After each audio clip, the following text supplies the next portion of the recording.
আসসালামু আলাইকুম সুপ্রিয় শিক্ষার্থী বন্ধুরা, আশা করি আমরা সকলে মহান আল্লাহ তাআলার এক বিশেষ রহমতে ভালোই রয়েছি।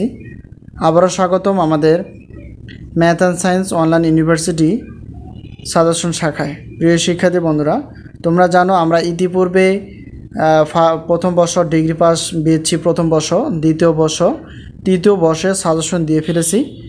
তো প্রথম বর্ষের পরীক্ষা শেষ হয়ে গেছে, দ্বিতীয় বর্ষের পরীক্ষা চলমান। তো আমাদের সাজেশনে বেশ কিছু শর্তের উপর ডিপেন্ড করে নগদ বা বাকিতে আমরা সাজেশন দিই। তো তোমরা অনেকে সাজেশন নিয়ে ফেলছো আর অনেকে সাজেশন নাও নেই।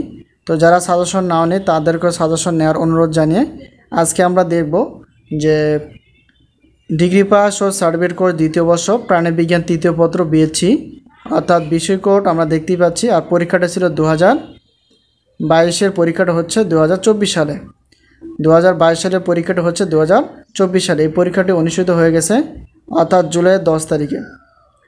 তো আমাদের সাজেশন যে আমরা সাজেশন দিয়ে ফেলেছিলাম, তো আমাদের রসায়ন তৃতীয় পত্রে প্রায় পরীক্ষা হয়ে গেছে। এটা এখান থেকে আমাদের কমন ছিল, রসায়ন তৃতীয় পত্র থেকে কমন ছিল 70.27%, আলহামদুলিল্লাহ।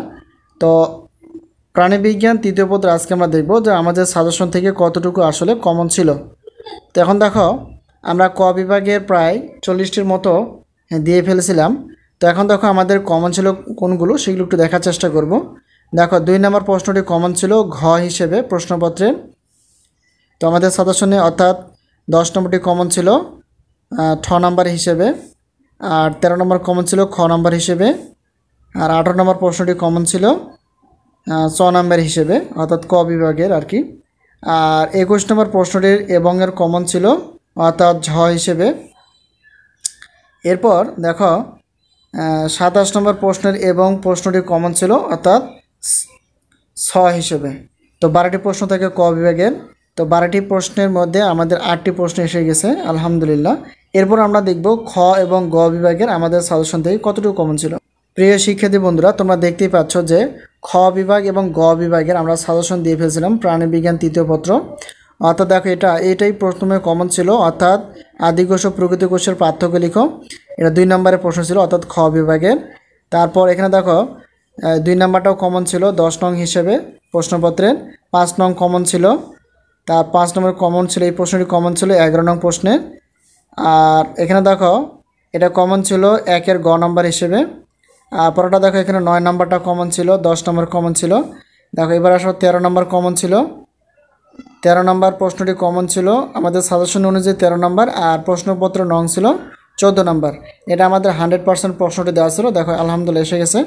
এরপর দেখো 16 নম্বর প্রশ্নটি কিন্তু আমাদের কমন। তো 16 নম্বর ডিএনএ ও আরএনএর মধ্যে পার্থক্য লেখো, এটা 8 নম্বরে ছিল। আর এখানে দেখো এই 19 নম্বর প্রশ্নটি কমন ছিল। 19 নম্বর প্রশ্নটি দুইবার এসেছে, একটা হচ্ছে কি 16 নঙ্গে আর একটা হচ্ছে 9 নঙ্গে। এখানে দেখো 29 নম্বর প্রশ্নটি কমন ছিল, এই প্রশ্নপত্রের নাম্বার ছিল 15 নঙ্গে। এরপর দেখো 35 নম্বর প্রশ্নটি কমন ছিল, এটা ছিল 17 নঙ্গে, ঠিক আছে। এরপর দেখো 40 নম্বর প্রশ্নটি ছিল 3 নঙ্গে।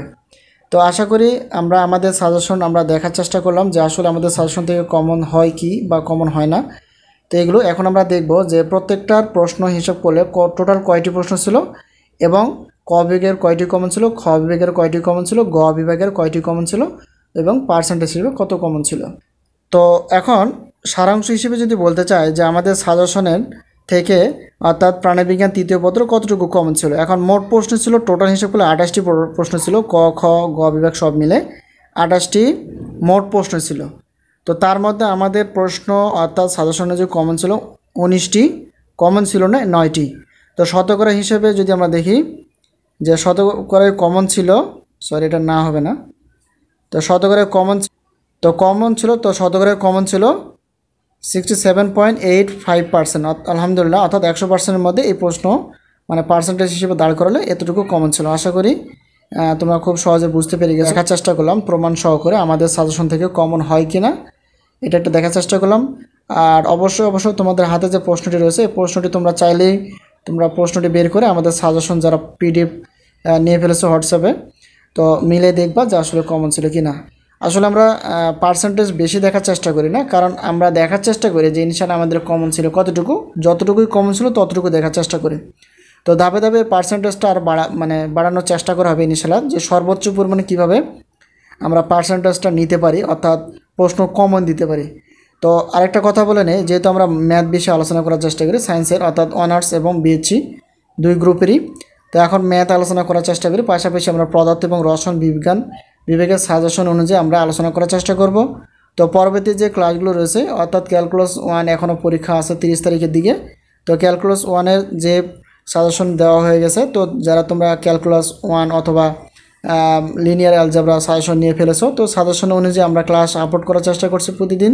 তোমরা অবশ্যই ক্লাসগুলো দেখার চেষ্টা করবে, ইনশাআল্লাহ কাজে দিবে এবং খুবই গুরুত্বপূর্ণ সাজেশন, এখান থেকে প্রশ্ন কমন হবে যদি সহকারে ক্লাসগুলো দেখার চেষ্টা করি, ইনশাআল্লাহ সফলতা আসবে। তো সাজেশন নেওয়ার প্রত্যয়ে, ক্লাসগুলো দেখার প্রত্যয়ে সকলের সুস্বাস্থ্য কামনা করে, সকলের প্রতি দোয়া কামনা করে এবং আমাদের প্রতি তোমরাও দোয়া করো, আমরাও তোমাদের প্রতি দোয়া করি যাতে করে তোমরা ভালো কিছু করতে পারো আর ভালো কিছু রেজাল্ট করতে পারো। তো আজকে এই পর্যন্ত, আবারও দেখা হবে পরবর্তী সাজেশন বিষয় অথবা ক্লাস বিষয়। সেই পর্যন্ত ভালো থেকো এবং তোমাদের প্রতি দোয়া রেখে শেষ করছি। আল্লাহ হাফেজ।